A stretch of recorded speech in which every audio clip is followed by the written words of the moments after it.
Start camera rolling sir.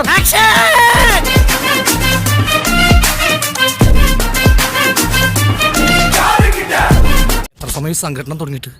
കുറച്ചു നേരമായി. ഓ, ഞാൻ കുറച്ച് ലേറ്റ് ആയി പോയി. രോഹിത് ശർമ്മ ഇന്ത്യയുടെ എക്കാലത്തെയും മോശം ക്യാപ്റ്റനാണെന്നും തടി കൂടുതലാണെന്നുമുള്ള പ്രസ്താവനയ്ക്കെതിരെ വ്യാപക വിമർശനം ഉയരുമ്പോഴും ഷമ മുഹമ്മദ് പിന്നോട്ടില്ല. ഒരു വകതിരിവില്ലാത്ത മലയാളി.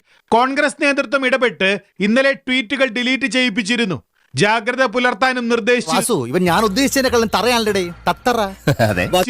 വിവാദം തുടരുമ്പോഴും മാപ്പ് പറയില്ലെന്നും പറഞ്ഞതിൽ ഉറച്ചു നിൽക്കുന്നുവെന്നും ഷമ വ്യക്തമാക്കി. നീ നല്ല ചുട്ട മറുപടി കൊടുത്തോടാ. ഞാൻ മാപ്പൊന്നും പറയുന്നില്ല, ഒരു കാര്യത്തിൽ ഞാൻ മാപ്പ് പറയില്ല. കോൺഗ്രസ് പാർട്ടിയായിട്ട് ഒരു ബന്ധമില്ലാത്തൊരു സ്റ്റേറ്റ്മെന്റ്. ഞാൻ കുടുംബത്തിലെ പ്രശ്നങ്ങൾ തീർക്കാൻ ഒരു ഒറ്റമൂല് പറഞ്ഞു തരട്ടെ. നല്ല പന്നിപ്പടക്കം വാങ്ങിക്കുക, ഈ സാധനത്തിന്റെ വായിലിട്ട് പൊട്ടിക്കാം.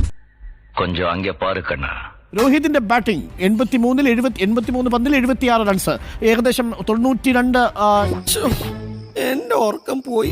ശരാശരിയിലാണ്, സ്ട്രൈക്ക് റേറ്റിലാണ് ബാറ്റ് ചെയ്തിരിക്കുന്നത്. എങ്ങനെ കാണുന്നു രോഹിതിന്റെ ഇന്നിങ്സ്?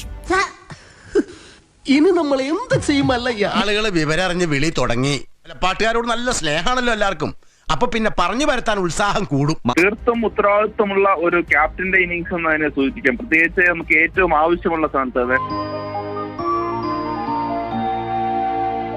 രോഹിത് ശർമ്മയുടെ കാര്യം പറയുകയാണെങ്കിൽ, രോഹിത് ശർമ്മ ധോണിക്ക് ശേഷം ഇന്ത്യ കണ്ട മികച്ച ഏകദിനത്തിൽ 2020 വൈറ്റ് ബോൾ ക്യാപ്റ്റന്മാരിൽ ഒരാളായി മാറിയിരിക്കുന്നു.